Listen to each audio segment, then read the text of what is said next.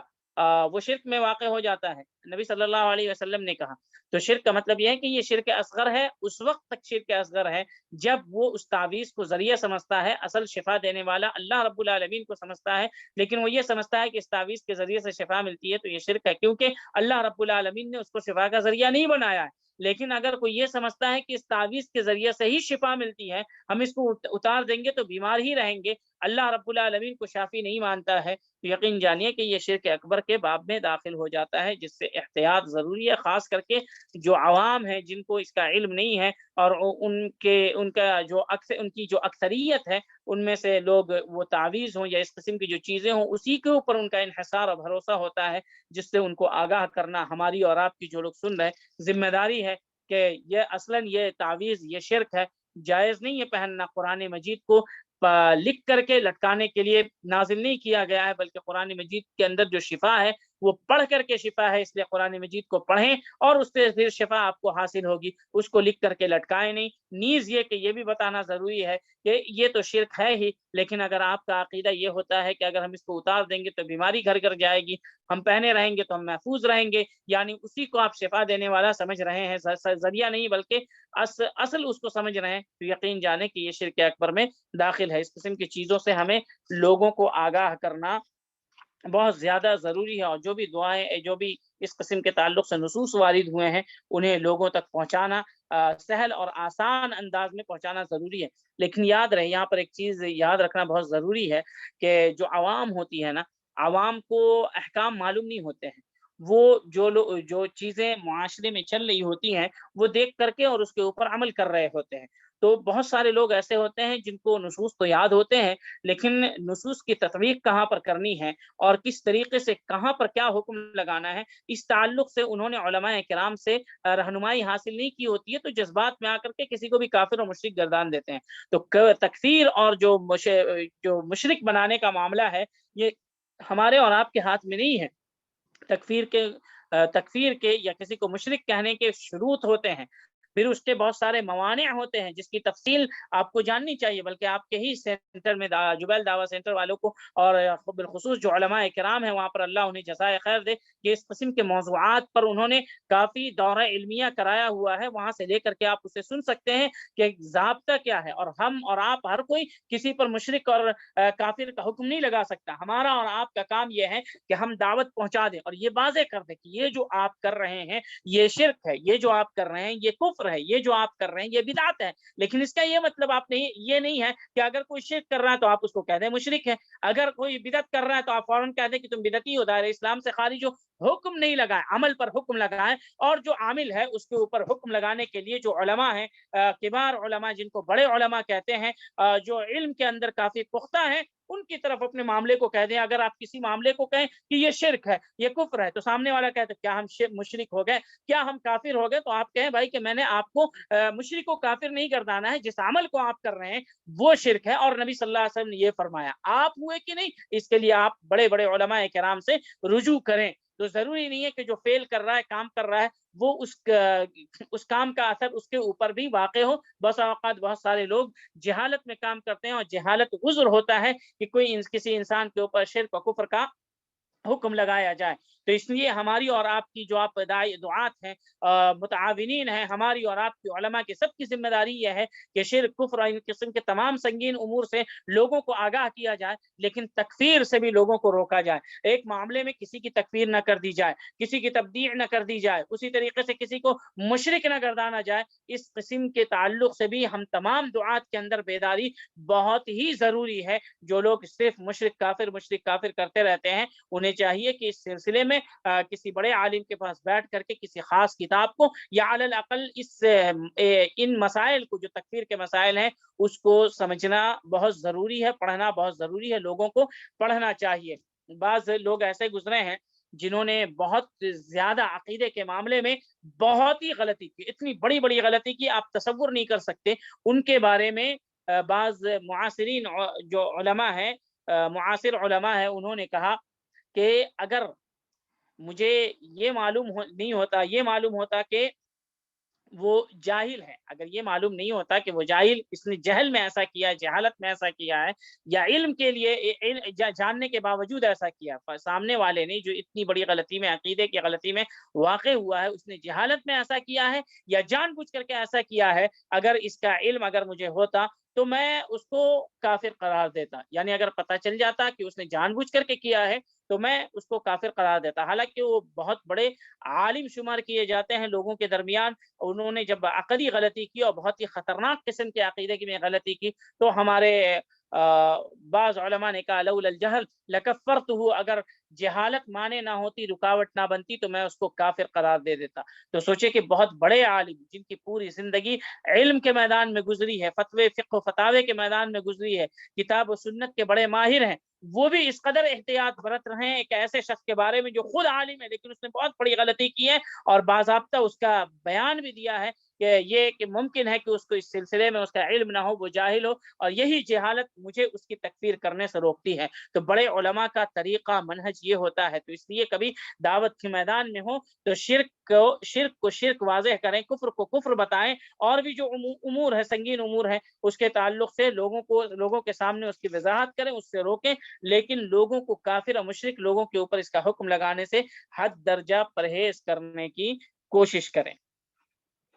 تو جیسا کہ میں نے بتایا کہ شرک اکبر کے تعلق سے جو امثلہ ہے، جو مثالیں ہیں، وہ میں نے پیش کیا۔ شرک اصغر کے تعلق سے جو مثالیں ہیں وہ ریاکاری ہے، اللہ کے علاوہ دوسرے کی قسم کھانا ہے، اور جیسے کہ لوگوں کا یہ کہنا ماشاء اللہ وشئت، جو آپ چاہیں اور اللہ چاہے۔ جیسا کہ ایک صحابی نے نبی صلی اللہ علیہ وسلم کے پاس آ کر کے کہا جو آپ چاہیں اور اللہ رب العالمین چاہے، تو نبی صلی اللہ علیہ وسلم نے فرمایا اجعلتنی للہ ندا، کیا تم نے مجھے اللہ رب العالمین کا شریک ٹھہرا دیا؟ آپ سوچیں کہ نبی صلی اللہ علیہ وسلم سید المرسلین ہے، خاتم النبیین ہے، ایک صحابی صرف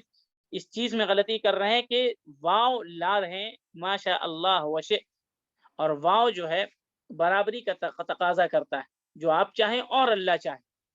تو مشیت کے اندر جب برابری ہو گئی تو نبی صلی اللہ علیہ وسلم نے فوراً تنبیہ کی کہ یہ غلط ہے، یہ غلط ہے، ایسا کہنا گویا کہ تم نے مجھے اللہ کا شریک ٹھہرا دیا، بلکہ یہ کہو جو صرف اللہ چاہے، مشیت صرف اللہ کی ہوگی، اس کے علاوہ اور کوئی نہیں چاہ سکتا۔ وما تشاؤون الا ان یشاء اللہ رب العالمین، کہ تم لوگ کیا چاہتے ہو، صرف اللہ کی مشیت سے ہوتا ہے جو کچھ بھی ہوتا ہے، تمہاری مشیت اللہ کی مشیت کے تابع ہے۔ اور قسم کے تعلق سے ہے کہ من حلف بغیر اللہ فقد اشرک، کہ جس نے اللہ رب العالمین کو چھوڑ کر کے کسی اور کی قسم کھائی، اس نے شرک کیا۔ تو یہ توحید کی جو ہے 3 قسمیں، اور پھر اس کے بعد شرک کی 3 قسموں کا بیان آپ کے سامنے آیا۔ 5واں درس ہے الاحسان۔ الاحسان وہی جو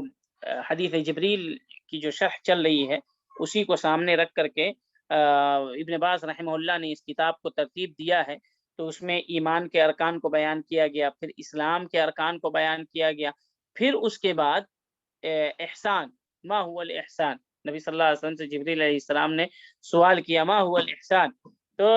نبی صلی اللہ علیہ وسلم نے فرمایا الاحسان ان تعبد اللہ کأنک تراہ فإن لم تكن تراه فإنه يراك، کہ احسان اس درجے کا نام ہے کہ تم جب اللہ کی عبادت کرو تو اس طریقے سے کرو کہ گویا کہ تم اللہ رب العالمین کو دیکھ رہے ہو، یعنی اس قسم کا خشوع و خضوع ہو، عبادت کے اندر اتنا انہماک ہو، اتنی توجہ ہو اور دل کا میلان اللہ رب العالمین کی جانب اتنا ہو کہ گویا تم یہ تصور کرو کہ اللہ رب العالمین دیکھ رہا ہے، یہ احسان کا سب سے اونچا درجہ ہے۔ اگر تمہارا ایمان اس قدر مضبوط نہیں ہے، احسان کے تم اس درجے پر فائز نہیں ہو، تو کم از کم یہ تو تصور کرو کہ تم جو عبادت کرتے ہو یا جو کام بھی کرتے ہو، وہ کرتے ہوئے تمہیں تمہارا رب دیکھ رہا ہے۔ یہ تصور دل کے اندر اور یہ شعور پیدا کرنا کہ اللہ دیکھ رہا ہے، یہ تصور اور یہ شعور انسان کو بہت سارے گناہوں سے محفوظ رکھتا ہے اور اس کو بچاتا ہے۔ ان تعبد اللہ کأنک تراہ، عبادت ایسے کرو کہ اللہ رب العالمین کو دیکھ رہے ہو۔ فإن لم تکن تراہ فإنہ یراک، کہ اگر تم اسے یہ تصور نہیں کر سکتے کہ تم اسے دیکھ رہے ہو، تو کم از کم یہ تو تصور کرو کہ وہ تمہیں دیکھ رہا ہے۔ اور ان اللہ کان علیکم رقیبا، کہ ہم جہاں کہیں بھی چلے جائیں، اللہ رب العالمین ہمارے اوپر نگہبان ہیں۔ کسی بھی جگہ پر چلے جائیں، چاہے ہم اندھیری رات میں ہوں، چاہے اجالے دن میں ہوں، چاہے لوگوں کے درمیان میں ہو، تنہائی میں ہو، ہر جگہ اللہ رب العالمین ہمیں دیکھ رہا ہوتا ہے۔ قرآن مجید کی ایک آیت ہے، اللہ رب العالمین نے فرمایا وَمَا تَسْقُطُ مِن وَرَقَةٍ إِلَّا يَعْلَمُهَا، کہ زمین کے اوپر پیڑ کا جو بھی پتا گرتا ہے، اللہ رب العالمین کو اس کا علم ہوتا ہے۔ وَمَا تَسْقُطُ مِن وَرَقَةٍ إِلَّا يَعْلَمُهَا، آپ سوچیں کہ زمین پر کتنے پیڑ پودے ہوں گے، پوری زمین کو چھوڑ دیں، آپ کے گاؤں میں، آپ کے علاقے میں کتنے پیڑ پودے ہوں گے؟ پھر آپ اپنے علاقے میں اگر مان لیتے ہیں 1000 پیڑ پودے ہوں گے چھوٹے سے علاقے میں، چھوٹے سے گاؤں میں، تو پھر سوچیں کہ ہر ایک پیڑ میں کتنا پتا ہوگا۔ اور پھر اللہ نے کہا کہ ان پتوں میں سے اگر کوئی ایک پتا پوری دنیا میں سے کہیں پر بھی زمین پر گرتا ہے، وما تسقط من ورقۃ الا يعلمها، اس پتے کا علم اللہ رب العالمین کو ہوتا ہے کہ کس جگہ پر کس پیڑ کا کون سا پتا زمین پر گرا ہے۔ سوچے جب اللہ رب العالمین کا علم اتنی تمام چیزوں کو محیط ہے کہ وہ ایک پتے کے گرنے کا علم بھی رکھتا ہے، تو پھر ہم جو کرتے ہیں سب کے سامنے، اکیلے میں، تنہائی میں، موبائل میں، لیپ ٹاپ میں، یا دوسرے کے ساتھ، یا رات کے اندھیرے میں، دن کے اجالے میں، کہیں پر بھی جا کر کے، کیا اس کا علم اللہ کو نہیں ہوتا ہوگا؟ تو جب آپ اللہ رب العالمین کے علم کے تعلق سے، احاطے کے تعلق سے پتہ کریں گے، وَأَحَاطَ كُلَّ شَيْءٍ عِلْمًا، کہ ہر ایک چیز کا احاطہ اللہ رب العالمین نے کر رکھا ہے، جیسا کہ ابھی میں نے آیت بیان کی، وَمَا تَسْقُطُ مِن وَرَقَةٍ إِلَّا يَعْلَمُهَا، کہ زمین کا ایک پتا بھی گرتا ہے تو اللہ کو علم ہوتی ہے، اللہ رب العالمین کو اس کا علم ہوتا ہے۔ زمین کے کسی بھی کونے میں ایک پیڑ کا پتا بھی گر جائے تو اللہ اس کو جانتا ہے۔ تو پھر ہم تو کتنے گناہ کر لیتے ہیں، اور پھر دل میں کبھی خیال بھی نہیں آتا کہ رب العالمین اس کو جانتا ہے۔ اور رب العالمین جس چیز کو جانتا ہے، کل قیامت کے دن بلا کر کے کہے گا کہ فلاں فلاں فلاں جگہ تم نے غلطی کی تھی۔ بلکہ قرآن مجید کی آیت ہے کہ اللہ رب العالمین ایک نامہ اعمال پیش کرے گا، وَعُرِضُوا عَلَىٰ رَبِّكَ صَفًّا لَقَدْ جِئْتُمُونَا كَمَا خَلَقْنَاكُمْ أَوَّلَ مَرَّةٍ بَلْ زَعَمْتُمْ أَن لَّن نَّجْعَلَ لَكُم مَّوْعِدًا وَوُضِعَ الْكِتَابُ فَتَرَى الْمُجْرِمِينَ مُشْفِقِينَ مِمَّا فِيهِ وَيَقُولُونَ يَا وَيْلَتَنَا مَا لِهَٰذَا الْكِتَابِ لَا يُغَادِرُ صَغِيرَةً وَلَا كَبِيرَةً إِلَّا أَحْصَاهَا، جب نامہ اعمال سامنے رکھا جائے گا تو لوگ کہیں گے کہ ارے اس نامہ اعمال کو کیا ہو گیا، چھوٹی سی چھوٹی چیز کو بھی اس نے لکھ رکھا ہے۔ تو اللہ رب العالمین ہر چیز کو لکھ رکھتا ہے۔ آپ دیکھیں کہ اگر ہم کہیں پہ بیٹھے ہوتے ہیں اور کیمرہ لگا ہوتا ہے تو ہم کوئی ایسا کام نہیں کرتے کیمرے کے ڈر سے کہ وہ ہماری چیز کو قید کر کر کے اور ہمیں لوگوں کے سامنے غلط طور پر پیش کرے۔ جب کیمرے کا خوف اتنا ہوتا ہے کہ ہم غلط کام کو چھوڑ دیتے ہیں، تو پھر ہمارے دونوں طرف تو فرشتے ہیں، ایک اچھائی لکھنے والے، ایک برائی لکھنے والے، پھر رب کی نگاہ ہمارے تعاقب میں اور ہمارے مراقبے میں ہے۔ اس کے باوجود ہم کیسے کر لیتے ہیں؟ اس کا مطلب یہ ہے کہ دل میں جو وہ شعور پیدا ہونا چاہیے کہ اللہ رب العالمین ہر وقت ہر پل ہم کو دیکھ رہا ہے۔ اس کا علم، اللہ رب العالمین کا علم ایسا ہے کہ ہر ایک چیز کو ہم دل کی بات کو جب دل میں آتی ہے تب جانتے ہیں، اللہ رب العالمین آنے سے قبل ہی اس کو جانتا ہے۔ تو جب اللہ رب العالمین علیم بذات الصدور ہے، سینے کے بھید کو جاننے والا ہے، اس سے کہاں بچ کر کے جائیں گے؟ تو اس لیے ان سب چیز جو احسان کا درجہ ہے وہ بہت ہی اونچا ہے۔ جب آپ خوب اللہ کی عبادت کریں گے، اللہ سے مانگیں گے، سوال کریں گے، اس سے توفیق مانگیں گے، تو جا کر کے یہ درجہ ملتا ہے۔ ورنہ بہت سارے لوگ ہیں جو عبادت کرتے ہیں، کثرت سے خیرات کرتے ہیں، لیکن یہ جو گناہ ہوتا ہے وہ گناہ ان نیکیوں کو جلا کر کے رکھ دیتا ہے، کیونکہ گناہ کے اندر حدت ہوتی ہے، وہ نیکی جو ہے نیکی اس سے جل جاتی ہے یا اس سے برباد ہو جاتی ہے۔ تو اس کا خاص خیال رکھنا ضروری ہے۔ تو سب سے اونچا رتبہ ہے احسان اس دین کا۔ اور احسان کا مطلب میں نے بتایا کہ نبی صلی اللہ علیہ وسلم نے کہا کہ تم اللہ کی عبادت ایسے کرو گویا کہ تم اللہ رب العالمین کو دیکھ رہے ہو۔ اور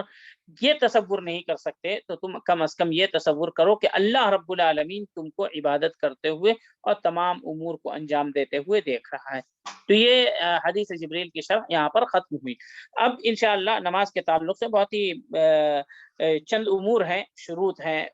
ارکان ہیں، واجبات وغیرہ ہیں، سنن ہیں، مستحبات ہیں، سب لوگ جانتے ہیں، لیکن چونکہ کتاب کے اندر اس کا تذکرہ آیا ہے تو اس کو بھی پڑھنا اور اس کو بھی سمجھنا ضروری ہے۔ ممکن ہے کوئی ایسی چیز ہو جس کا فائدہ آپ کو ہو جائے انشاءاللہ۔ تو شیخ ابن باز رحمہ اللہ کہتے ہیں شروط الصلاح 9 کہ نماز کی جو شرطیں ہیں وہ 9 ہیں۔ ایک ہوتا ہے شرط، ایک ہوتا ہے رکن۔ شرط اور رکن میں فرق یہ ہوتا ہے کہ شرط عمل سے پہلے کی چیز ہوتی ہے، شرط جو ہے اسے عمل سے پہلے انجام دیا جاتا ہے، اور ارکان جو ہے وہ عمل کے ساتھ شروع ہوتا ہے۔ مثال کے طور پر وضو یہ نماز کے لیے شرط ہے، کپڑے کا پاک ہونا یہ نماز کے لیے شرط ہے، اسلام نماز کے لیے شرط ہے، نماز کے قبول ہونے کے لیے شرط ہے کہ ایک مسلمان مومن ہو، نماز کے اندر داخل ہو کر کے اسلام قبول کرے تو پھر اسے نماز اس کو دہرانی پڑے گی۔ تو شرط کا تو جو تعلق ہوتا ہے شروط کا، کہ کہیں کہ فلاں چیز فلاں کے لیے شرط ہے، تو اس کا تعلق عمل کے باہر ہوتا ہے، اور ارکان جیسے قیام، سجدہ، رکوع یہ سب رکن ہے، یہ عمل کے اندر کی چیز ہے۔ تو شرط اور ارکان کے درمیان کا یہ فرق علماء نے بیان کیا ہے، اور ابن باز رحمہ اللہ کہتے ہیں کہ نماز کی جو شرطیں ہیں وہ 9 شرطیں ہیں۔ ایک سب سے پہلی چیز کہ اسلام کا ہونا، اگر کوئی کافر نماز پڑھے گا اس سے مطلوب ہے، لیکن اس کی نماز اسی وقت قبول ہوگی جب وہ مسلمان ہوگا، اسلام قبول کرے گا تو۔ دوسری شرط عقل کا ہونا ہے، عاقل ہو آدمی، اگر اس کے پاس عقل نہیں ہے، پاگل ہے وہ، تو پھر اس کے اوپر نماز فرض ہی نہیں ہے۔ جو عاقل نہیں ہے اس کے اوپر نماز اس کے جنون کی حالت میں، پاگل پن کی حالت میں فرض نہیں ہے۔ تو شرط ہے یہ نماز کی کہ انسان مسلمان ہو، عاقل ہو، تمیز ہو، یعنی خیر و شر کے درمیان تمیز کرنے کی صلاحیت پیدا ہو، صلاحیت ہو۔ جیسے بچہ ہوتا ہے سن تمیز کو پہنچتا ہے، بعض لوگ کہتے ہیں 5 سال میں، بعض لوگ کہتے ہیں 7 سال کے اندر، تو عمومی طور پر جو اکثر علماء کہتے ہیں وہ 7 سال کے اندر بچہ سن تمیز کو پہنچ جاتا ہے۔ اس لیے نبی کریم صلی اللہ علیہ وسلم نے 7 سال کی عمر میں بچوں کو نماز پڑھنے کا حکم دیا ہے، اور ان کے والدین کو کہا ہے کہ وہ اپنے بچوں کو نماز پڑھنے کی عادت ڈلوائیں اور اسے حکم دیں۔ اس کے ساتھ رفع الحدث، کہ جو ناپاکی ہے نماز پڑھنے سے قبل، یہ نماز کی شرطوں میں سے ہے، اس کو ختم کرنا ہے۔ اب حدث کی 2 قسم ہو سکتی ہیں، ایک کبیر، ایک بڑی اور ایک چھوٹی۔ بڑی یہ ہے جنابت وغیرہ یا منی کا نکل جانا، تو یہ غسل کے ذریعے سے جاتا ہے، اور ایک یہ ہے وضو کا ٹوٹ جانا، تو یہ وضو کے ذریعے سے ختم ہو جاتا ہے۔ وضو جیسے ٹوٹتا ہے، ریا کے خارج ہونے سے ٹوٹ جاتا ہے، یا سبیلین سے کوئی چیز نکلنے سے وضو جاتا رہتا ہے، تو یہ وضو جب ٹوٹ جاتا ہے تو وضو کا اعادہ کر لیں گے، وضو کر لیں گے تو پھر آپ کا وضو باقی رہے گا۔ تو یہ شرط ہے رفع الحدث و ازالۃ النجاسہ۔ ناپاکی اگر لگی ہے کپڑے میں یا جوتے میں یا جگہ پر تو اس کو بھی دور کرنا ضروری ہے۔ اسی طریقے سے ستر العورہ، جو لباس ہے، کپڑے کو جو عورہ ہے انسان کی، جو شرمگاہ ہے، اس کو ڈھکنا ہے۔ تو نماز کے اندر جو عورت ہے، یعنی جو پردہ ہے نماز کے اندر مردوں کا، وہ یہ کہ ٹخنے سے لے کر کے اوپر تک، جو ناف تک ہے، جیسا کہ لوگ بیان کرتے ہیں وہاں تک ہے جو اصل ہے۔ لیکن نماز کی حالت میں آپ کا دونوں کندھا، مردوں کا دونوں کندھا نہیں کھلا ہونا چاہیے، عورتوں کا تو اس سے بھی زیادہ ہے، لیکن نماز کی حالت میں مردوں کا دونوں کندھا نہیں کھلا ہونا چاہیے، دونوں میں سے ایک یا دونوں نہیں کھلا ہونا چاہیے۔ جیسا کہ صحیح بخاری کی روایت ہے، نبی کریم صلی اللہ علیہ وسلم نے فرمایا کہ کوئی آدمی اس حالت میں نماز نہ پڑھے کہ اس کا ایک کندھا کھلا ہوا ہو۔ جیسے کہ آپ دیکھیں گے عمرہ کرنے کے لیے جائیں گے تو اکثر لوگ جب نماز پڑھتے ہیں انہیں علم نہیں ہوتا، اور وہ جو اتباع کیے ہوتے ہیں اسی حالت میں نماز پڑھ لیتے ہیں۔ بعض علماء نے کہا کہ یہ جائز نہیں ہے، اس لیے اس کی یہ بے پردگی میں شامل ہے جو نماز کے شروط ہیں، اگر یہ فوت ہو جاتا ہے تو اس کو پھر سے نماز دہرانا پڑے گا۔ تو مردوں کا جو ہے یہ پورا جسم ڈھکا ہوا ہونا چاہیے اور ٹخنے کے نیچے ہونا چاہیے، کیونکہ تھائز جو ہے یہ پردے کے اندر داخل ہے۔ الفخذ عورہ، تھائز جو ہے مردوں کی وہ پردے کے اندر داخل ہے۔ تو کندھا پورا ڈھکا ہوا ہونا چاہیے، اور تھائی یہ ٹخنے کے نیچے تک کپڑا ہونا چاہیے، ٹخنے سے نیچے تک، تاکہ وہ تھائز ڈھکی رہے۔ اور خواتین کا جو پردہ ہے وہ خواتین کا پردہ سر کے بال سے لے کر کے پاؤں کے ناخن تک ہے، یعنی آپ کا قدم بھی ظاہر نہیں ہونا چاہیے۔ یہی گھٹنے گھٹنے آپ کا گھٹنا جو ہے نا، وہ کندھے سے لے کر کے جو گھٹنا ہے، گھٹنا جو تھائس کے نیچے آتا ہے، گھٹنا گھٹنے تک یہ مردوں کا پردہ ہے۔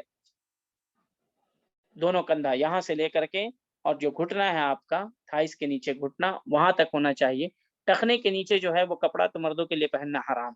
تو گھٹنوں تک ہونا چاہیے۔ اور خواتین کا جو پردہ ہے وہ سر کا بال پورا ڈھکا ہوا ہونا چاہیے، اور اسی طریقے سے پاؤں پورا ڈھکا ہوا ہونا چاہیے۔ یعنی بعض لوگ پاؤں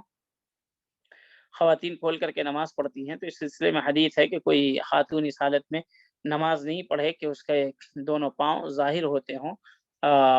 دکھائی دیتے ہوں، تو اس حالت میں نہیں پڑھے۔ صحیح بات یہی ہے راجح قول کے مطابق کہ یا تو موزہ پہن لیں یا پھر اتنا لمبا لباس پہنیں کہ آپ کا دونوں پاؤں، خواتین کا دونوں پاؤں ڈھکا رہے، یہی صحیح ہے، کیونکہ حدیث میں ہے کہ اللہ رب العالمین ایسے خاتون کی نماز قبول نہیں کرتا جو اپنے دونوں پاؤں کو کھول کر کے نماز پڑھتی ہو۔ یہی راجح قول کے مطابق ہے۔ تو مردوں کا جو پردہ ہے وہ کندھے سے لے کر کے وہ گھٹنے تک ہے، گھٹنا اس کے اندر شامل ہے۔ اور خواتین کا جو پردہ ہے وہ پورے سر کے بال سے لے کر کے پاؤں کے ناخن تک ہے، وہ پردے کے اندر شامل ہے۔ تو یہ شرط ہے۔ اور ساتویں شرط یہ ہے کہ دخول الوقت، وقت کا داخل ہونا۔ اب جیسے مثال کے طور پر ابھی مغرب کا وقت نہیں ہوا، مغرب کی اذان سے پہلے اگر کوئی نماز پڑھتا ہے تو اس کی نماز نہیں ہوگی۔ لیکن ایک وقت میں ایسا ہوتا ہے کہ جیسے جمع بین الصلاتین کا مسئلہ آتا ہے، ظہر اثر کو لوگ جمع کر لیتے ہیں، مغرب عشاء کو کر لیتے ہیں، تو آپ کہیں گے کہ ہم ظہر کو کبھی کبھی ایسا سفر میں جانا ہوتا ہے تو ظہر کو اثر کے ساتھ ملا کر کے پڑھ لیتے ہیں، حالانکہ وقت نہیں آیا۔ تو یہ مستثنی معاملہ ہے، یعنی ایکسیپشنل کیس ہے کہ اگر کسی کو سفر کرنا ہو یا کسی وجہ سے نماز کو جمع کرنی ہو، جیسے بارش بہت زور کی ہو جائے یا اور بھی کوئی معاملہ آ جائے اور امام صاحب مناسب سمجھے کہ نماز جمع کی جائے، تو اگر اس کی ضرورت پڑے تو اس کو کر سکتے ہیں، یعنی ظہر اثر کو جمع کر سکتے ہیں۔ ہم اگر دن کی نماز کو دن میں اور رات کی نماز کو رات میں جمع کر سکتے ہیں، یہ نہیں کہ عصر مغرب کے درمیان جمع کر لیا۔ ظہر کو عصر کے ساتھ یا عصر کو ظہر کے ساتھ، یعنی عصر کو ظہر کے وقت میں پڑھ سکتے ہیں دونوں ایک ساتھ، یا پھر ظہر کو عصر کے وقت میں پڑھ سکتے ہیں دونوں ایک ساتھ۔ اسی طریقے سے مغرب کے ساتھ عشاء پڑھ سکتے ہیں یا عشاء کے ساتھ مغرب کو پڑھ سکتے ہیں، یہ ضرورت پڑنے پر، جیسا کہ حدیث کے اندر وارد ہے کہ آپ سفر کر رہے ہیں، لمبا سفر کرنا ہے، اسی طریقے سے کوئی اور پریشانی آ گئی، کرفیو لگ گیا کہیں پر، یا کسی جگہ بہت زیادہ بارش ہونے لگی اور امام صاحب کو خطرہ ہے کہ آئندہ لمبے وقت تک بارش ہوگی، تو امام صاحب مناسب سمجھ رہے ہیں کہ اس کو دو نمازوں کو جمع کر لیا جائے، تو وہ کر سکتے ہیں۔ تو وہ اس سے مستثنی معاملہ ہے۔ تو وقت کا داخل ہونا نماز کے لیے ضروری اور شرط ہے۔ اسی طریقے سے قبلہ کا استقبال کرنا، یہ سب چیز نماز سے پہلے کی ہے۔ قبلہ کی جانب ہونا ضروری ہے۔ بعض جگہ آپ سفر کرتے ہیں، آپ وہاں پر پوچھیں، اس تعلق سے آپ کو پوچھنا ہے اور پوچھ کر کے قبلے کا استقبال کرنا، اور نیت کا ہونا۔ نیت زبان سے نہیں کی جاتی ہے، جیسے آپ وضو وغیرہ کر کر کے ابھی مغرب کے لیے نکلیں گے تو آپ کی نیت یہی ہوگی کہ مغرب پڑھیں گے، لیکن استحضار یہ ہونا ہے کہ ہم مغرب ہی پڑھنے کے لیے جا رہے ہیں۔ یقیناً اگر کوئی نکلے کہ ہم ایسے کام کے لیے نکل کر کے جا رہے ہیں، جیسے نماز کے لیے کوئی وضو کر کے نکلا ہے کہ چلو ہم اپنے کام کے لیے جا رہے ہیں، پھر وہاں سے اس نے نیت کیا یہ مسجد کے لیے جانے کی، تو وضو کا جو فائدہ تھا کہ اگر وضو کر کے نکلتا مسجد کے لیے نماز کے لیے، تو اس کے ہر قدم پر اس کو نیکی ملتی، یہ نیکی اس کو نہیں ملے گی، کیونکہ وہ وضو کر کے مسجد کے لیے نہیں نکلا تھا، یوں ہی وضو کر کر اپنے کام کے لیے نکلا تھا۔ اب وہی وضو باقی ہے، مسجد جا رہا ہے، تو اس کی نماز ہو جائے گی۔ تو نیت کا یہ فرق ہوتا ہے کہ اس کی نماز تو ہو جائے گی، لیکن اس کے قدم قدم پر جو ثواب ملنا تھا وہ نہیں ملے گا۔ تو آپ جب مغرب کے اندر داخل ہوں تو یقیناً آپ کی نیت میں یہ ہے کہ ہم مغرب کے اندر داخل ہوں گے، تو دل کے جو پختہ ارادہ ہے اس کا نام نیت ہے، اس کو زبان سے ادا نہیں کرنا ہے۔ تو نیت جیسا کہتے ہیں محل القلب۔ تو یہ 9 شرطیں ہیں۔ اسلام ہے، عقل ہے، عاقل ہونا ہے، اور تمیز کا ہونا ہے، بچہ ہے تو اس کے اندر تمیز کا ہونا ہے، اس عمر کو پہنچ جائے، خیر و شر کی تمیز کرے، رفع الحدث یعنی کہ ناپاکی سے بالکل ہر قسم کی ناپاکی کو ختم کرنا ہے، چاہے وہ بڑی ناپاکی ہو یا چھوٹی ناپاکی ہو، نجاست وغیرہ ہو جگہ پہ یا کپڑے پہ لگی ہو، اس کو نجاست اور ناپاکی کو دور کرنا ہے، اور جو پردہ ہے اس کا خیال رکھنا ہے۔ نماز میں خواتین کا الگ ہے اور مردوں کا جو پردہ ہے وہ الگ ہے۔ اسی طریقے سے وقت کا داخل ہونا ضروری ہے، جس نماز کو پڑھ رہے ہیں اس نماز کا وقت ہو جائے تبھی وہ نماز قابل قبول ہوگی، اور قبلے کا استقبال بھی ضروری ہے۔ اسی طریقے سے نیت کا پایا جانا بھی ضروری ہے۔ اور یہ شرط ہوئی نماز کی۔ رکن، تو رکن 14 ہے، جیسا کہ ابن باز رحمہ اللہ نے ذکر کیا، القیام مع القدرہ۔ سب سے پہلا رکن یہ ہے کہ انسان کھڑے ہو کر کے نماز پڑھے، لیکن اس کے ساتھ ایک کنڈیشن ہے، جو کھڑے ہو کر کے پڑھ سکتا ہے، جو کھڑے ہو کر کے۔ اور اسلام کا ہر معاملہ یہی، لا یکلف اللہ نفسا الا وسعها، اللہ رب العالمین کسی کے اوپر اتنا بوجھ نہیں ڈالتا جس کو وہ اٹھانے کی استطاعت نہیں رکھتا ہو۔ تو نبی کریم یہ اللہ رب العالمین نے ایک جگہ اور فرمایا، فاتقوا اللہ ما استطعتم، اللہ کا تقوی اختیار کرو جتنا ممکن ہو سکے۔ تو اگر کوئی انسان کھڑے ہونے کی طاقت نہیں رکھتا ہے تو وہ بیٹھ کر کے نماز پڑھے، لیکن جس کو کھڑے ہونے کی طاقت ہے وہ کھڑے ہو کر کے ہی نماز پڑھے۔ اسی طریقے سے تکبیرۃ الاحرام، تکبیرۃ الاحرام کا مطلب یہ ہے کہ اللہ اکبر کہہ کر کے جو اذان تکبیر ہوتی ہے، تکبیر کے بعد انسان اللہ اکبر کہہ کر کے نماز میں داخل ہوتا ہے، تو یہ اللہ اکبر جو پہلی تکبیر ہے اس کو تکبیرۃ الاحرام کہتے ہیں۔ احرام کا مطلب حرام، یعنی کہ اب اس کے بعد آپ کے لیے بولنا، کھانا پینا اور یہ اور دیگر چیزیں جو ہیں، دوسری طرف التفات کرنا، دوسری طرف خیال کرنا، یہ تمام چیزیں آپ کے اوپر حرام ہو جاتی ہیں۔ تکبیرۃ الاحرام، حرام کرنے والی چیزیں، اور اس لیے کہتے ہیں کہ تحریمها التکبیر و تحلیلها التسلیم، کہ نماز کی جو تکبیر تحریمہ دنیا کی تمام چیزوں کو آپ کے لیے حرام کر دیتی ہیں نماز کی حالت میں، اور حلال کب کرتی ہیں؟ تسلیم، جب آپ سلام کرتے ہیں تو تمام چیزیں، کسی سے بولنا چالنا اور دیگر گفتگو، کھانا پینا، یہ سب چیزیں آپ کے لیے حلال ہو جاتی ہیں۔ تو یہ مطلب ہوتا ہے تکبیر تحریمہ کا۔ اور ایک حدیث بھی جو میں نے بتایا کہ تحریمها التکبیر و تحلیلها التسلیم، سلام کرنے سے تمام چیزیں حلال ہو جاتی ہیں، دونوں طرف سلام پھیر دیا، باقی آپ اپنی دنیا میں مشغول ہو جائیے، لیکن جب آپ اللہ اکبر کہا آپ نے تو آپ پوری دنیا سے خالی، بالکل منقطع ہو گئے، سب طرف سے ہٹ کر کے آپ کی توجہ صرف اور صرف اللہ کی طرف ہونی چاہیے، جو احسان کے معنی میں گزر چکا ہے کہ نبی صلی اللہ علیہ وسلم نے فرمایا کہ عبادت ایسی کرو گویا کہ تم رب کو دیکھ رہے ہو، اگر یہ تصور نہیں ہے تو کم از کم یہ تو تصور کرو کہ تمہارا رب تمہیں عبادت کرتے ہوئے دیکھ رہا ہے۔ تو سب سے پہلی چیز یہ ہے، رکن جو ہے وہ کھڑے ہو کر کے نماز پڑھنا ہے، اگر کسی کو استطاعت ہو تو، اور اگر استطاعت نہیں ہے تو بیٹھ کر کے نماز پڑھ سکتا ہے۔ اور تکبیرۃ الاحرام، اور آج کل جو کرسی پر بیٹھنے کا ہے، اب جن کو استطاعت ہے وہ بھی کرسی پر بیٹھ جا رہے ہیں، تو کرسی پر بیٹھنے کا جو معاملہ ہے، آپ بہت مجبور ہیں تبھی کرسی کا استعمال کریں، تھوڑا سا معاملہ ہوتا ہے وہ کرسی پہ بیٹھ کر کے نماز پڑھنے لگتے ہیں۔ بعض علماء نے تو یہ بھی کہا ہے کہ کرسی جو مساجد میں اس قدر کثرت سے پائی جا رہی ہیں، یہ لوگوں کو سست بنا دیں گے، تھوڑا سا کچھ معاملہ ہوا، کرسی لایا اور اس کے اوپر بیٹھ کر کے نماز پڑھنے لگے۔ جب ایک دم بالکل مجبور ہے، آپ بالکل نہیں کر سکتے، نہ رکوع کر سکتے ہیں، نہ سجدہ کر سکتے ہیں، نہ بیٹھ سکتے ہیں، ایک دم ناممکن ہے، ایسی صورت میں آپ کرسی کا استعمال کیجیے، اور آپ کا دل مفتی ہے، آپ خود پوچھ سکتے ہیں، تھوڑی سی تکلیف ہوئی آپ بیٹھ کر کے نماز پڑھ رہے ہیں، تھوڑا سا کچھ ہوا آپ کرسی لے رہے ہیں، تو کرسی کے استعمال سے حد درجہ آپ کو پرہیز کرنا چاہیے، جو بھی استعمال کرتے ہیں، اور ہر ممکن کوشش کرنی چاہیے انسان کھڑے ہو کر کے نماز پڑھے، رکوع سجدہ زمین پر جا کر کے کرے، یوں ہی جھک جھک کر کے سجدہ کرسی پر بیٹھ کر کے نہ کرے، جہاں تک ممکن ہو۔ اللہ نے کہا نا فاتقوا اللہ ما استطعتم، کہ جہاں تک ممکن ہو، تھوڑی سی چیز ہوئی آپ کرسی کا سہارا لے لیے، جبکہ اور دوسری چیزوں کے لیے آپ آرام سے جھک رہے ہیں، ورزش کر رہے ہیں اپنے آپ کو صحت مند رکھنے کے لیے، تو اوپر سے جھک کر کے اپنے سر کو نیچے کر لینا کوئی حرج نہیں ہے، لیکن نماز میں آ رہے ہیں تو مولانا صاحب تھوڑا سا مسئلہ ہے، تو آپ کا دل خود مفتی ہے، رب کے سامنے جھکنا، زمین پر اپنے سر کو رکھ کر کے سجدہ کرنا جانیے، اور جب تک آپ کوشش کرتے رہیں گے اللہ آپ کو کوشش میں کامیاب کرتا رہے گا۔ اللہ ہے کہ کوئی انسان معذور ہو،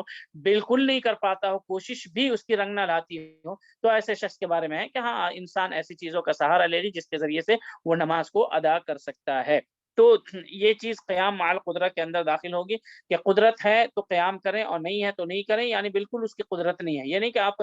کھڑے ہو کر کے نماز پڑھ سکتے ہیں، سجدہ کر سکتے ہیں، رکوع کر سکتے ہیں، پھر بھی آپ کرسی کا سہارا لے رہے ہیں، چلو بھائی تھوڑا سا آرام سے اور اطمینان سے نماز پڑھیں گے، تو یہ اطمینان نہیں ہے، شرعاً یہ چیز درست نہیں ہے۔ اور تکبیر احرام کی بات آگے، قراءۃ الفاتحہ، نماز کے اندر جو ہے سورہ فاتحہ کا پڑھنا رکن ہے، نماز کے اندر سورہ فاتحہ کا پڑھنا رکن ہے، اس کے بغیر نماز نہیں ہوتی، جیسا کہ عبادہ ابن صامت رضی اللہ عنہ کی روایت ہے، لا صلاۃ لمن لم یقرأ الا بفاتحۃ الکتاب، کہ جس نے سورہ فاتحہ نہیں پڑھی اس کی نماز نہیں ہوگی۔ اب اس میں اختلاف ہے کہ جو امام کے پیچھے ہو وہ کیسے پڑھے گا، تو امام کے پیچھے بھی سورہ فاتحہ پڑھنا ہے، امام کے پیچھے بھی سورہ فاتحہ پڑھنا ضروری ہے، جیسا کہ ابو داؤد کی روایت ہے، نبی کریم صلی اللہ علیہ وسلم نے ایک نماز کے بعد صحابہ کرام کو مخاطب کر کے کہا لعلکم تقرؤون خلف امامکم، شاید کہ تم لوگ اپنے امام کے پیچھے پڑھتے ہو، تو صحابہ کرام نے کہا کہ ہاں ہم لوگ امام آپ کے پیچھے پڑھتے ہیں، تو نبی صلی اللہ علیہ وسلم نے فرمایا کہ سوائے سورہ فاتحہ کے کچھ بھی نہ پڑھا کرو، سوائے سورہ فاتحہ کے کچھ بھی نہیں پڑھا کرو۔ تو نماز میں امام کے پیچھے سورہ فاتحہ کا پڑھنا رکن ہے، جیسا کہ شیخ ابن باز رحمہ اللہ یہاں پر اس کو رکن کے اندر شامل کر رہے ہیں، اس کے بغیر نماز نہیں ہوتی ہے، اس کے بغیر نماز نہیں ہوتی ہے۔ اب یہاں پر یہ مسئلہ آتا ہے کہ ہم اس حالت میں داخل ہوئے کہ امام صاحب رکوع میں ہیں، اب ہم رکوع میں مل گئے تو اس رکعت کو شمار کریں گے، کیونکہ قیام یہ سورہ فاتحہ تو رکن ہے، سورہ فاتحہ رکن ہے، تو ہم اس کو شمار کریں گے کہ نہیں رکوع کے اندر؟ تو اس سلسلے میں علماء اس رکوع اس رکعت کو شمار کریں گے کہ نہیں، جیسے جس رکعت میں ہم جا کر کے رکوع میں ملے امام کے ساتھ اور اس میں ہم نے سورہ فاتحہ نہیں پڑھی، اگر آپ رکوع میں ملے ہیں تو اس رکعت کو ہم شمار کریں گے کہ نہیں کریں گے؟ تو اس سلسلے میں علماء کا اختلاف ہے۔ امام بخاری وغیرہ، امام شوکانی رحمہم اللہ اور دیگر ائمہ جو ہیں وہ کہتے ہیں کہ اس رکعت کو دہرانا پڑے گا، اور بعض صحابہ کرام سے ثابت ہے کہ وہ اس رکعت کو، بلکہ صحابہ کرام کے درمیان بھی اختلاف ہے اس سلسلے میں، اکثر صحابہ کرام سے جو ثابت ہے وہ یہ کہ اس رکعت کو شمار کرتے تھے جس رکعت میں وہ رکوع کو پا لیتے تھے، جس رکعت میں وہ رکوع کو پا لیتے تھے اس کو وہ شمار کرتے تھے، یعنی اس کو دہراتے نہیں تھے۔ امام کے اس حالت میں مسجد میں داخل ہوئے کہ امام صاحب کو رکوع میں پایا تو وہ رکوع میں مل جاتے تھے اور وہ رکعت کو وہ شمار کرتے تھے کہ یہ رکعت ہو گئی۔ یہ کئی صحابہ کرام کا یہ طرز عمل رہا ہے، اور شیخ البانی رحمہ اللہ نے اس کو صحیحہ میں کئی صحابہ کرام سے جو آثار ہیں صحابہ کرام کے اس کو ذکر بھی کیا ہے۔ تو انسان جب ایسی حالت میں داخل ہو، جب امام رکوع کی حالت میں ہو، تو انسان رکوع میں مل جائے، وہ رکعت انشاءاللہ اس کی ہو جائے گی۔ اور جیسا کہ پہلے گزر چکا ہے کہ القیام مع القدرہ، کہ قیام کی شرط جو ہے قدرت کے ساتھ ہے، تو اسی طریقے سے جب یہاں پر آئے تو آپ اس حالت میں آئے کہ امام صاحب رکوع میں تھے، آپ کے پاس سورہ فاتحہ پڑھنے کی فرصت نہیں تھی، بالکل آپ کے پاس نہیں تھا، اور آپ رکوع میں مل رہے ہیں، تو اب ہوگی کہ نہیں رکعت؟ تو اس سلسلے میں صحابہ اکرام کا جو طرز عمل ہے کہ ہو جائے گی، تو انشاءاللہ جو رکوع میں ملتا ہے اس کی رکعت ہو جائے گی، جیسا کہ بعض صحابہ کرام کا طرز عمل رہا اور بعض علماء کرام نے کہا کہ نہیں ہوگی، اس اختلاف کی طرف بھی میں نے آپ کو اشارہ کر دیا۔ تو یہ سورہ فاتحہ کا پڑھنا رکن ہے، اس کے بغیر نماز نہیں ہوگی۔ اسی طریقے سے رکوع رکن ہے، رکوع کرنا جو رکن ہے، اگر کوئی بغیر رکوع کے سجدے میں چلا گیا تو پھر وہ رکعت باطل ہو جائے گی، اس کو پھر سے دہرانا ہوگا۔ تو رکوع بھی نماز کا رکن ہے۔ اسی طریقے سے رکوع کے بعد کھڑے ہونا آرام سے، اعتدال بعد الرکوع جو ہوتا ہے، آرام سے کھڑے ہونا کہ ہر ہڈی اپنی جگہ پر لوٹائے۔ کچھ لوگ کھڑے ہوتے ہیں ابھی جھکے ہی ہوتے ہیں کہ سجدے میں چلے جاتے ہیں، ان کی نماز باطل ہو جائے گی۔ اس نے نبی صلی اللہ علیہ وسلم کے پاس ایک صحابی نماز پڑھ کر کے آیا اور سلام کیا، تو نبی صلی اللہ علیہ وسلم نے فرمایا کہ ارجع فصلی فانک لم تصلی، لوٹ کر کے جاؤ، دوبارہ نماز پڑھو کیونکہ تم نے نماز نہیں پڑھی، کیونکہ ان کی نماز میں اعتدال اور اطمینان وغیرہ نہیں تھا۔ اس وجہ سے نبی صلی اللہ علیہ وسلم نے ان کو لوٹا دیا۔ تو نماز کو اطمینان کے ساتھ پڑھنا ہے۔ الا بذکر اللہ تطمئن القلوب، اللہ کے ذکر سے نماز دل کو سکون اور اطمینان ملتا ہے، اور نماز کو اللہ نے ذکر کہا ہے، اقم الصلاۃ لذکری، کہ میرے ذکر کے لیے نماز قائم کرو۔ تو نماز بھی ایک قسم کا ذکر ہے، اس کو بہت ہی اطمینان اور اعتدال کے ساتھ پڑھنا چاہیے۔ اعتدال کا مطلب یہی ہے کہ جب آپ رکوع کے بعد کھڑے ہوں تو ایک دم سیدھے طریقے سے کھڑے ہو جائیں، ہر ہڈی اپنی جگہ پر لوٹ آئے، اور جو اس کا ذکر ہے رکوع کے بعد کا، ربنا ولک الحمد، ربنا ولک الحمد حمدا کثیرا طیبا مبارکا فیہ، یہ جو ذکر ہے اس کو آپ پوری طریقے سے آرام سے پڑھ لیں، یہ اعتدال ہے۔ اٹھے اور فوراً چلے گئے، یہ اعتدال کے خلاف ہے، بلکہ نماز باطل ہو جائے گی۔ اسی طریقے سے 7 اعضاء کے اوپر سجدہ کرنا یہ رکن ہے۔ 7 اعضاء، ایک تو پیشانی ہے، ناک ہے، یہ 2 ہوا، اور یہ 1 ہوا، اور یہ دونوں یہ پیشانی اور ناک کو علماء نے 1 شمار کیا ہے، اور دونوں ہاتھ یہ 3 ہوا، دونوں گھٹنا یہ 5 ہوا، اور دونوں پاؤں یہ 7 ہوا۔ پیشانی اور ناک کو علماء نے 1 شمار کیا، بعض نے اس کو چہرے سے تعبیر کیا، یہ چہرے کی چیزیں تو ایک ہی ہے، لیکن چہرے میں کون سی چیز زمین پر لگی ہونی چاہیے؟ یا آپ کی ناک ہونی چاہیے اور آپ کی پیشانی، یہ 1 ہوا، اور اس طریقے سے آپ کے دونوں ہاتھ ہونے چاہیے، دونوں گھٹنے ہونے چاہیے، اور دونوں پاؤں زمین پر لگے ہونے چاہیے۔ سجدہ ان 7 اعضاء پر کرنا رکن ہے، الا ہے کہ کسی کو پریشانی ہو، کسی کے ناک پہ زخم ہو یا پیشانی کے اوپر زخم ہو، اس کو نہیں رکھ پاتا ہو، تو پھر وہ سب مستثنی معاملہ ہے وہ سب، لیکن رکن یہ ہے الا یہ کہ کوئی اس کی قدرت نہ رکھتا ہو، جیسے کہ شروع ہی میں بات گزر چکی ہے کہ ہر رکن قدرت سے مرتبط ہے، طاقت سے، وسعت اور جو انسان کی طاقت ہے اس سے مرتبط ہے کہ جتنا وہ کر سکتا ہے اتنا کرے، لا یکلف اللہ نفسا الا وسعها، اس کی طاقت سے زیادہ اللہ اس کے اوپر بوجھ نہیں ڈالتا۔ تو سجدہ ان 7 اعضاء پر، جیسا کہ میں نے کہا، چہرہ، اس میں پیشانی اور ناک آپ کی زمین پہ ہونی چاہیے، دونوں ہاتھ 3 ہوا، اور دونوں گھٹنا 5 ہوا، دونوں پاؤں 7 ہوا، اور اس کے بعد والرفع منہ، سجدے سے رکنا، سجدے سے اٹھنا، سجدہ آپ نے کیا، پھر اس کے بعد اٹھ کر کے بیٹھنا آرام سے، جو اعتدال ہے اس کے ساتھ بیٹھنا، یہ بھی رکن ہے۔ والجلسۃ بین السجدتین، اور 2 سجدے کے درمیان جو بیٹھتے ہیں، پہلا سجدہ کیا پھر اٹھ کر کے بیٹھے، یہ بیٹھنا بھی رکن ہے۔ اگر کوئی نہیں کرتا، اٹھ کر کے فوراً چلا جاتا ہے، صحیح سے نہیں بیٹھتا ہے، تو یہ بھی بہت بڑا مسئلہ ہے، بلکہ اس کو نماز کو دہرانا پڑے گا۔ والطمأنینۃ فی جمیع الافعال، جو بھی کام ہم نماز میں انجام دیتے ہیں، جو بھی اعمال انجام دیتے ہیں، ان تمام کے اندر اطمینان، سکون اور اعتدال ہونا چاہیے، یہ رکن ہے۔ اسی طریقے سے کہ ترتیب بین الارکان، کہ پہلے قیام ہو، پھر اس کے بعد سورہ فاتحہ پڑھیں، پھر اس کے بعد رکوع کریں، رکوع کے بعد کھڑے ہوں، کھڑے ہونے کے بعد پھر سجدے میں جائیں، پھر 2 سجدہ کریں،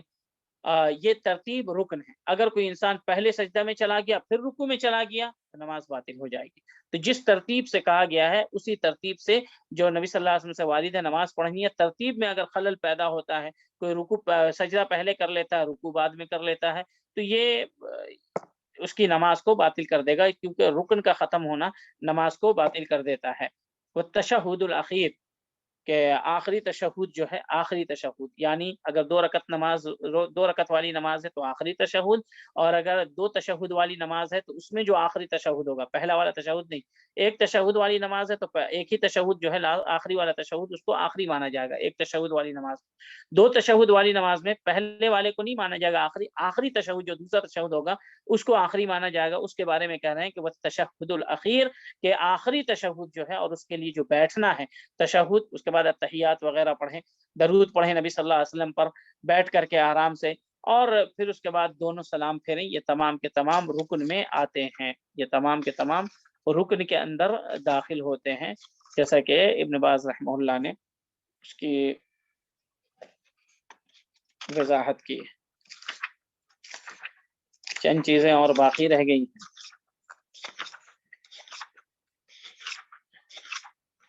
مکمل کیا جائے، غالباً نماز کا وقت ہو گیا، وہاں نماز کا وقت ہو چکا ہے۔ جی شیخ 58 پر ہے نماز کا وقت، تو ختم کر دیا جائے۔ شیخ آپ کی مرضی ہے،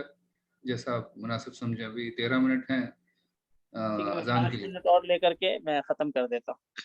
جی جی شیخ۔ انشاءاللہ۔ 8واں درس جو ہے شیخ ابن باز رحمہ اللہ نے، 8واں درس جو ہے وہ نماز کے واجبات کے بارے میں بیان کیا۔ شرط پہلی تھی، پھر رکن تھا، شرط کا اگر نہیں پایا جائے، شرط نہیں پائی جائے گی تو نماز ہی نہیں ہوگی۔ جیسے اگر کسی کا وضو نہیں تو وہ نماز نہیں ہوگی اس کی، استقبال قبلہ نہیں تو اس کی نماز نہیں ہوگی۔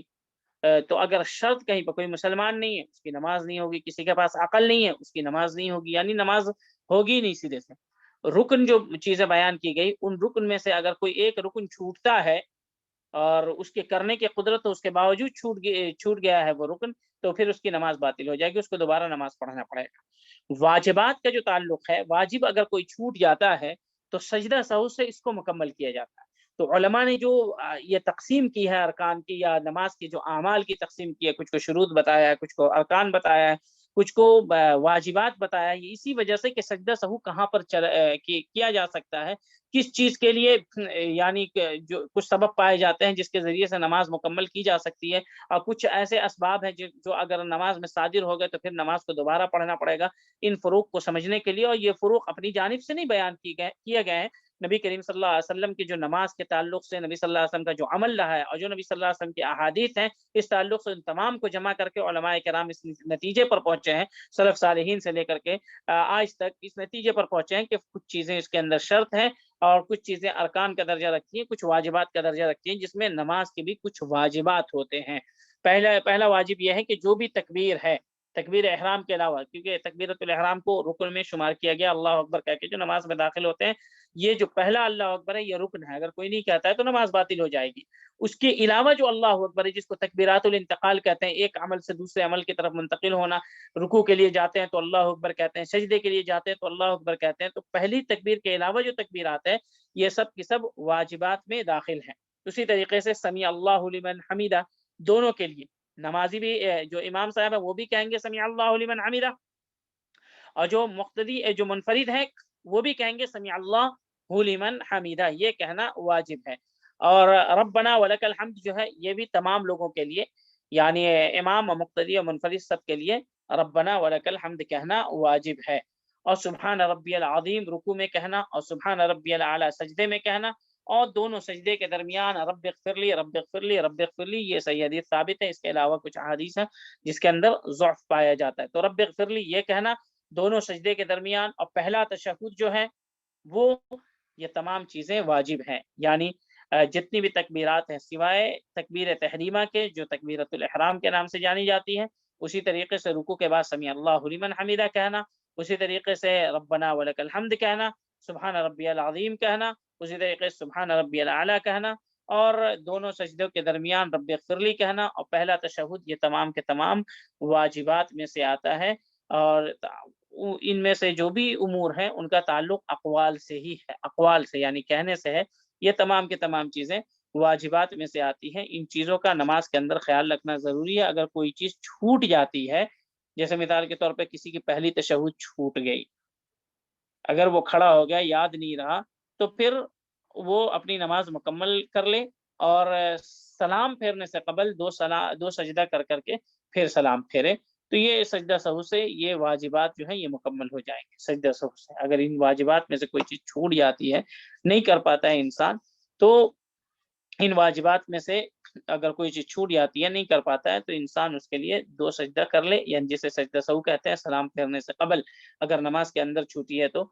سلام پھیرنے سے قبل اگر کوئی چیز کمی واقع ہوئی ہے تو، اور اگر زیادہ واقع ہوئی ہے تو امام مالک رحمہ اللہ کے نزدیک یہ ہے کہ سلام پھیرنے کے بعد دو سجدہ سہو کیا جائے گا۔ اور اس کے علاوہ جتنے وارد ہیں جن جن جگہوں پر سجدہ سہو کرنا، امام احمد رحمہ اللہ کا کہنا ہے کہ جن جن جگہوں پر جیسے جیسے سجدہ سہو کرنا نبی صلی اللہ علیہ وسلم سے وارد ہوا، ہم ویسے ہی سجدہ سہو کریں گے، الا ہے کہ کوئی ایسی غلطی ہو جس کا ثبوت حدیث میں نہیں ملتا ہو، لیکن کوئی غلطی ہوتی ہو، تو اس کے لیے ہم سجدہ سہو نماز کے اندر ہی کریں گے۔ تو یہ جو واجبات ہیں اس کے چھوٹنے پر، یا کوئی چیز اگر زیادہ ہو جائے گی، اس کے زیادہ ہونے پر سجدہ سہو کیا جاتا ہے۔ تو کوئی چیز چھوٹتی ہے، نقص ہوتی ہے نماز میں، کسی چیز کا نقص پایا جاتا ہے، تو نماز کے اندر بالخصوص واجب کا اگر رکن کا نقص پایا گیا تو پھر وہ نماز باطل ہو جائے گی۔ شرط اگر نماز سے پہلے جتنی چیزوں کا ذکر اگر وہ نہیں پایا گیا، ان میں سے کوئی ایک چیز نہیں پائی گئی، تو پھر آپ کی نماز ہی نہیں ہوگی۔ تو شروط اور ارکان کے علاوہ واجبات میں سے اگر کوئی چیز نہیں پائی جاتی ہے تو اس کو سجدہ سہو کے ذریعے سے مکمل کیا جا سکتا ہے۔ اور سب کے الگ الگ معانی ہیں، جیسے سمع اللہ لمن حمیدہ، اس کا مطلب یہ ہے سمع اللہ لمن حمیدہ، اس کا مطلب یہ ہوتا ہے کہ اللہ رب العالمین نے قبول کر لیا، سمع اللہ لمن حمیدہ، اللہ رب العالمین نے اس کی بات قبول کر لی جس نے اس کی تعریف کی، جس نے اللہ کی تعریف کی، اس کی دعائیں اور اللہ رب العالمین نے اس کی عبادتیں قبول کر لی۔ سلام کے بعد سجدہ کریں گے تو کیا پھر سلام پھیریں گے؟ اگر سلام کے بعد سجدہ کر رہے ہیں تو پھر دو سلام پھیریں گے، جیسا کہ نبی صلی اللہ علیہ وسلم نے ذوالدین والی روایت میں کیا تھا کہ نبی صلی اللہ علیہ وسلم ظہر یا عصر کی نماز میں 2 رکعت پر سلام نبی صلی اللہ علیہ وسلم پھیر دیے تھے، اور پھر اس کے بعد چلے گئے۔ تو ایک صحابی نے آ کر کے کہا کہ انا قصت الصلاۃ یا رسول اللہ، کہ اللہ کے رسول کیا نماز کم ہو گئی ہے؟ تو نبی صلی اللہ علیہ وسلم نے کہا کہ نہیں، بالکل کم نہیں ہوئی ہے۔ تو نبی صلی اللہ علیہ وسلم کو انہوں نے کہا کہ آپ اس کا مطلب ہے کہ بھول گئے ہیں۔ پھر نبی صلی اللہ علیہ وسلم آ کر کے 2 رکعت مکمل کیے، اور پھر سلام پھیر کر کے سجدہ سہو کیے، پھر سلام پھیرے۔ تو اگر سلام کے بعد سجدہ سہو کر رہے ہیں، سلام پوری نماز مکمل پڑھ کر کے سلام پھیر دیا آپ نے، پھر سجدہ سہو کر رہے ہیں، پھر سلام پھیرنا ہے، اور سلام سے پہلے سجدہ سہو کر رہے ہیں تو جو نماز کا ایک سلام ہوگا وہی دونوں طرف کافی ہوگا۔ تشہد کا بیان، تشہد کے اندر بہت سارے معانی ہیں، التحیات للہ والصلوات والطیبات، یہ تشہد ہے اور یہ واجب ہے۔ دوسرا والا رکن ہے جیسا کہ گزرا ہے، والصلوات والطیبات والسلام علیک ایھا النبی ورحمۃ اللہ وبرکاتہ، یہ تشہد میں یہ پڑھنا ہے۔ السلام علینا وعلی عباد اللہ الصالحین، اشہد ان لا الہ الا اللہ واشہد ان محمدا عبدہ ورسولہ۔ پھر اس کے بعد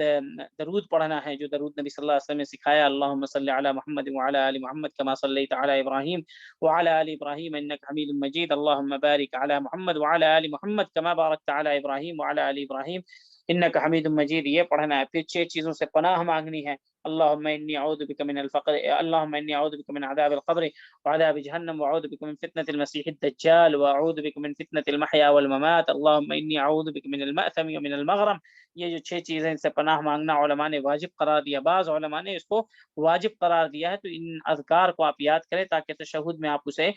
پڑھ سکیں۔ اس کے بعد اللہم انی ظلمت نفسی ظلما کثیرا ولا یغفر الذنوب، تشہد میں یہ دعا پڑھ سکتے ہیں، اور بھی جو دعائیں معثورہ ہیں یہ تمام چیزیں آپ تشہد میں پڑھ سکتے ہیں۔ اور درود کے بارے میں یہ ہے کہ پہلے تشہد میں جو ہے وہ درود، اگر ایک نماز کے اندر 2 تشہد ہو رہا ہے تو پہلے تشہد میں اگر کوئی درود پڑھتا ہے تو کوئی حرج نہیں ہے، بلکہ پڑھنا ہی بہتر ہے۔ بعض علماء نے اس کو واجب قرار دیا ہے، البتہ دوسرے تشہد میں جو ہے وہ تمام علماء کا اتفاق ہے کہ دوسرے تشہد میں، یعنی اکثر جمہور کی رائے یہی ہے کہ دوسرے تشہد میں جو ہے درود واجب ہے، تو اس کا اہتمام انسان کو کرنا چاہیے۔ اسی کے ساتھ ہم اپنے اس سنن صلاح باقی ہے، انشاءاللہ آئندہ درس میں اس کو مکمل کریں گے۔ ہم اللہ رب العالمین سے دعا کرتے ہیں کہ اللہ رب العالمین ہم لوگوں کو نیک سمجھ کی توفیق عطا فرمائے، جو باتیں کہی گئی ہیں اللہ کرنے والے اور سننے والے دونوں کو اس کے اوپر عمل کرنے کی توفیق عطا فرمائے۔ اللہ ہمیں اپنے مخلص بندوں میں شامل کرے، اور ہمارے اس درس کا انتظام کرنے والے کو اللہ رب العالمین نے ان تمام لوگوں کی جو یہ کوششیں ہیں اس کو قبول کرے، اور ان کے میزان حسنات میں اس کو شامل کرے۔ سبحانک اللہم و بحمدک، اشہد ان لا الہ الا انت، واستغفرک واتوب الیک۔ والسلام علیکم ورحمۃ اللہ وبرکاتہ، جزاکم اللہ خیرا۔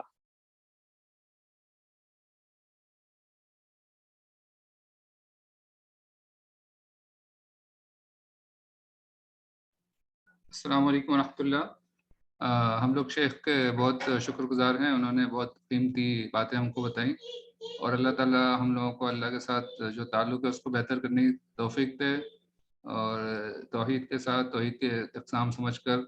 اور اللہ تعالیٰ ہم لوگوں کو احسان کا درجہ بھی عطا فرمائے، آمین۔ اور شیخ نے پھر بہت قیمتی چیزیں بتائیں نماز کے تعلق سے، تو آپ سب لوگوں کا بھی شکریہ، آپ لوگ جڑے رہے، اور آئندہ بھی آپ لوگ انشاءاللہ دروس میں شرکت کرتے رہیں، اپنے دوست احباب کو بھی آپ ضرور بتائیں انشاءاللہ۔ جزاک اللہ خیر، السلام علیکم ورحمۃ اللہ۔